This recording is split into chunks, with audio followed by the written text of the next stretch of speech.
everybody, Cindy Daychuk with Queen Bee Creations. We are just getting set to do another cool craft project. And it's using old pallet boards. You could use new boards, right? Cut down to size. I'm using the old ones that I've got, and I do like the rough texture of them for projects, and in particular this kind of plan. Now I've got all the back of them face up because the first job that I have is to attach them together. What the plan is we are going to attach these together so it becomes one big board. We are going to paint it. We're going to add kind of a bit of a watercolor effect. And then we are going to transfer over all of that. So I, in particular, want to use the winter song Wreath. So the IOD decor transfer, which is just a black and white. So hence the colors all going down first, and then we'll do the black and white, just a black wreath over top to add all of the definition. We'll see how it goes. Now here's the one little dilemma. It says that this is 24 by 24. My boards are not quite that. So when it comes time to do this, I may not just be pulling the whole transfer out and using it. I may have to kind of cut and paste and kind of piece it together, but that's okay, you know.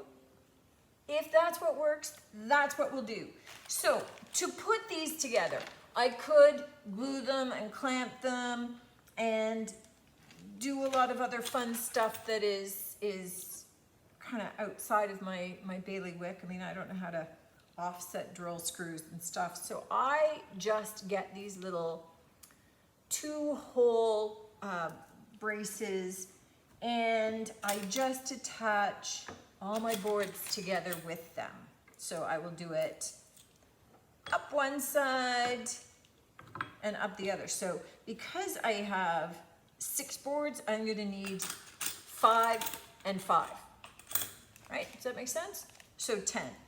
And I will make the top of my board a place where the metal isn't. So these will be the sides, and it's pretty easy. So this stage is nothing fancier than just screwing these babies in place, and then we will just flip the board over, because then it will be a board and not 6 individual boards anymore. And just at that point, start in on our painting. Okay, you can see that we've got all of our little braces on here, and we're now lifting this baby over. This becomes our work surface. So the first step, I guess it's number 2 because we already did the first step to attach them, but the second step is to paint this surface. So I want to have a soft kind of distressed white look to this. I am going to sand it back, so I'm not looking for perfect coverage, but I am looking for a mostly white surface, and because I've got a lot of uneven surfaces here, it's going to, might as well at least paint a section you can see. It's going to distress back to a lot of that raw wood in some places. So this step, dead easy, paint it white, let it dry. And then, because I'm not going to want to have you listen to the sander, once it's dry, I will use my little mouse sander and just kind of sand over a lot of the rough patches. So just looking to smooth out some of the wood edges with the sander and take off some of the paint in some of the areas so that I don't have perfect coverage, because I want it ultimately to have a bit of a worn kind of sign look to it, so that's a little bit barn boardy.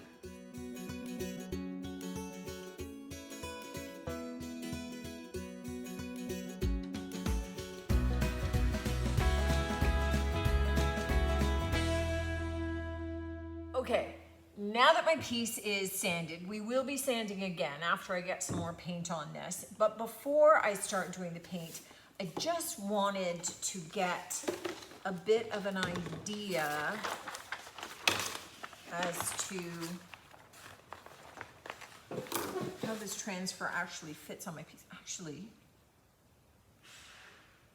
that's going to fit fine on my board. Although, I like it up this way. I'm not going to have to adjust that at all. And actually, I'm looking at it thinking, yeah, I'm not gonna have to cut that down at all. That just fits perfect. Awesome. Okay, that makes me excited. And now I just want to get a bit of an idea of size. Really, I can kind of go anywhere around here. So what I'm doing is just kind of marking out some of the inner dimensions of this. Now, here's the thing. You could just have this board, stick this on, have it in the black and white. It would be beautiful. It would be awesome. Or you could put the transfer on and then paint in little areas. So, and I may add some of those additional color details afterward. What I was thinking that I'd like to do though, is to put down just some big color wash areas so that when I do add this transfer on, I'm laying it down over top of some color already.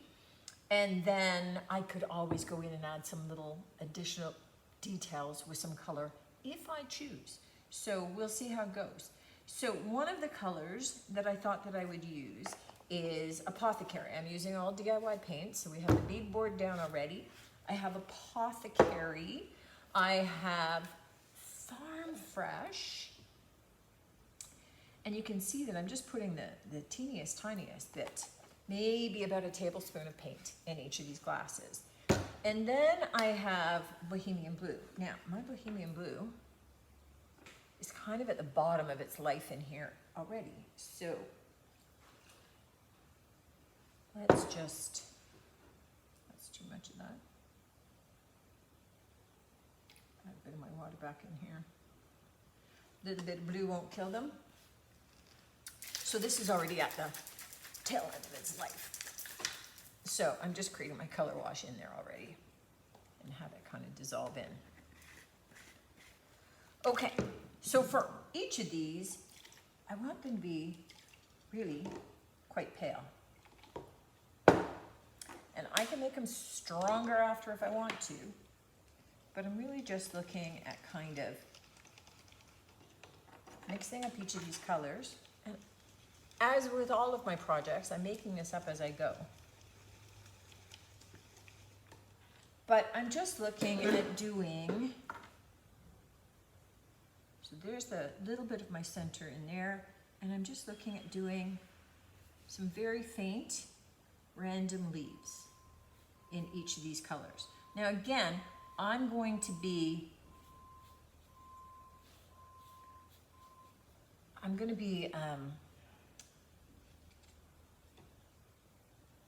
sanding this, so they're going to be fainter than they are.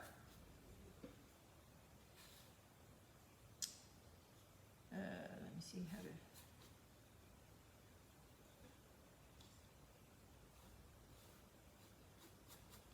So I'm just kind of looking at doing just kind of really rough colors on this. And I'm going to save these colors so that after I do my transfer on there, if I decide that I would like some additional color, then I will use these washes to paint that additional color with. So again, each of these really quite faint, but they are kind of in the same color family. You know, it's like just go with it. This is my strongest blue, which is my bohemian. So I'm just kind of doing it as a bit of wisps coming up here, and maybe just adding a tinge more water to that.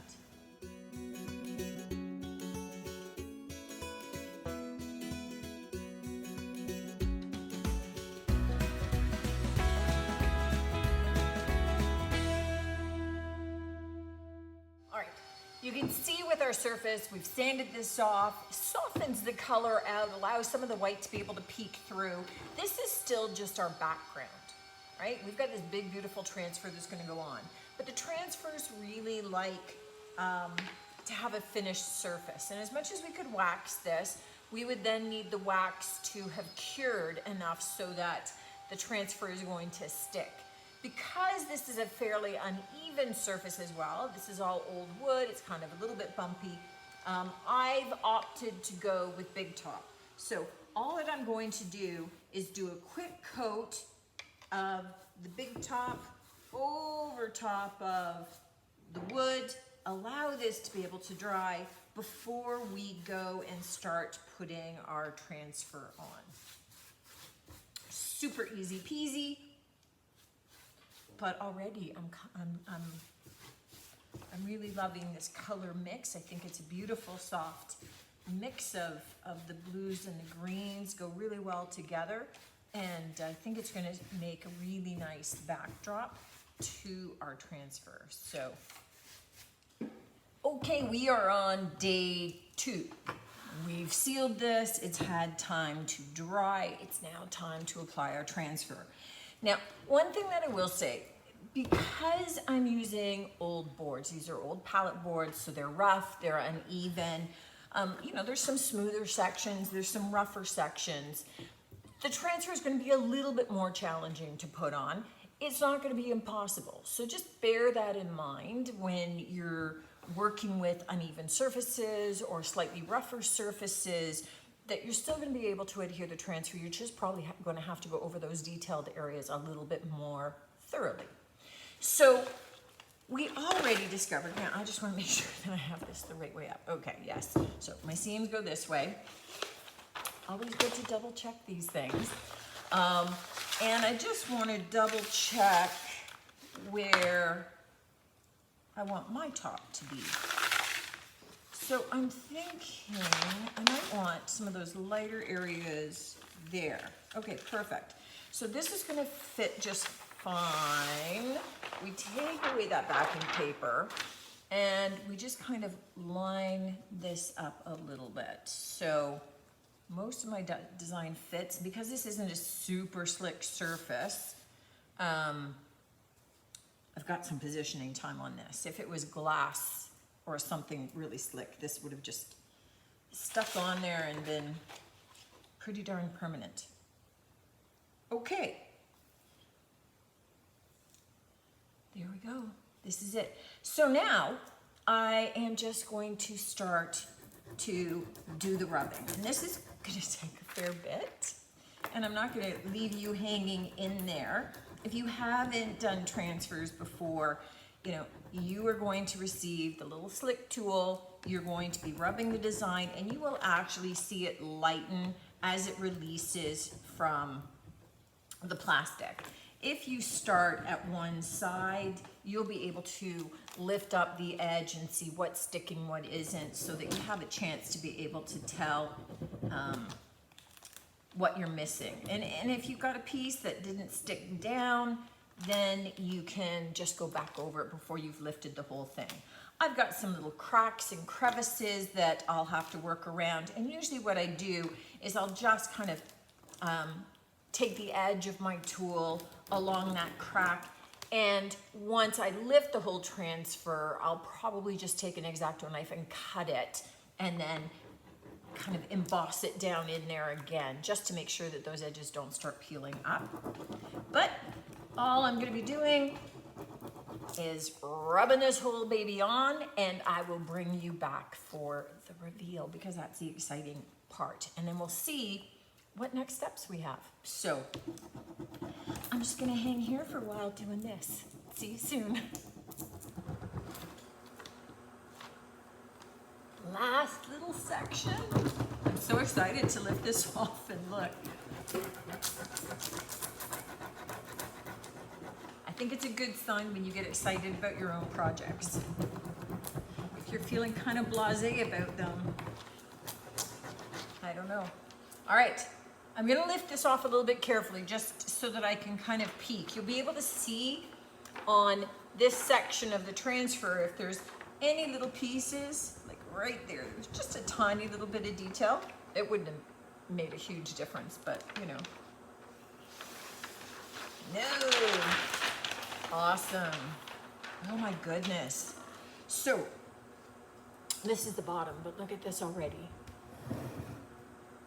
I love this, you guys. So here comes the big decision, whether, and usually I like to just kind of burnish this in, but just be really careful on this kind of wood project because you likely have some rough edges still from the pallet boards, right?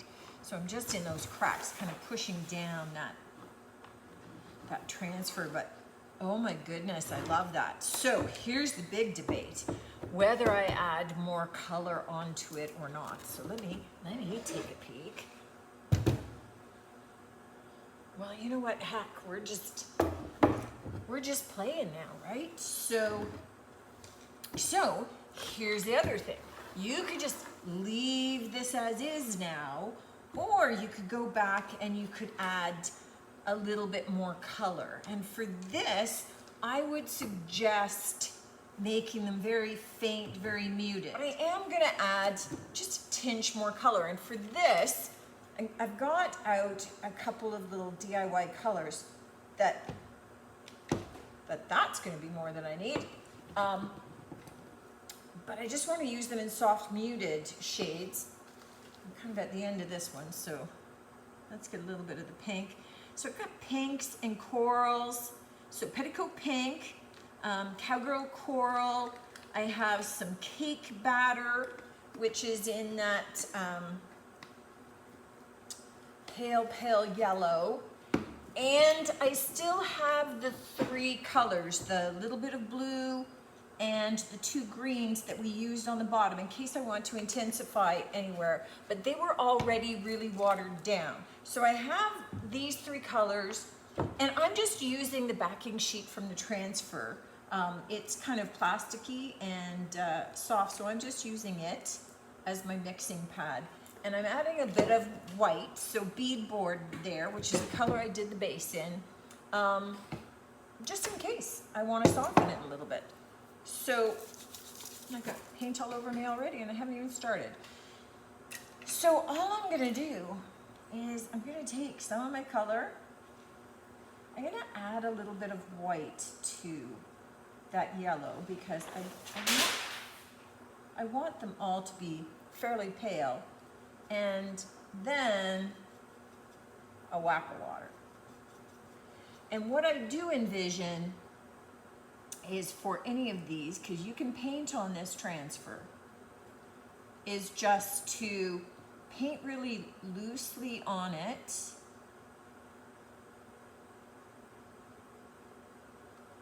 And add just a little hint of color here and there. And then I'm going to sand them afterwards. So don't worry if you paint a little too quick or a little too loose. And I'm not going to paint over the areas where some of that underlying color comes through. So some of my blues and my greens I'm going to leave, and I'm just going to add hints of color here and there. So not every petal and not every petal entirely, right? So that I just get, and while I'm on yellow, I might as well look for more of those kinds of flowers and do them.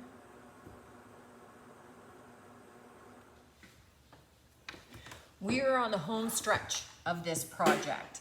The paint is all dry, and really all that's left to do, 2 things. I want to give it a light sanding. Again, we kind of had that worn look going. I don't want the paint that we did on the flowers to look a little too perfect, which if you were me up close, you already see it's not. But I have a really super worn sanding block, and I'm just using a block because some of the wood's a little bit rougher, but this is really worn, so it'd be the equivalent of, you know, 300 grit. Like, it's very fine because I'm just looking at taking off some of that over paint and making it smooth out a little bit, giving some of the black edges a little bit of a rough distressing. So I'm just going to sand this. I'm going to dust it off. So I just use a big brush to be able to dust that off. And then I'm going to clear wax it. I'm using DIY waxing clear. So I'm going to clear wax it, buff it, done. And I am loving this, quite honestly. So, you know, here's always my big decision going, I want to keep it. I have nowhere to keep it. I have to sell it. I'm in business to sell things. Yeesh, I cannot keep all the things. But I'm loving this, and the one thing that I know is I could do something similar. I could do it again. So I'm going to carry on and take some close-up pics for you. But I love this one, guys. You are going to love doing this one. So definitely pop in some pics if you do. I want to see them. Until next time, Cindy Daychuk with Queen Bee Creations. Check out any of the paint and supplies that we use, queenbeecreationshome.com. Like and subscribe, and I'll see you next week.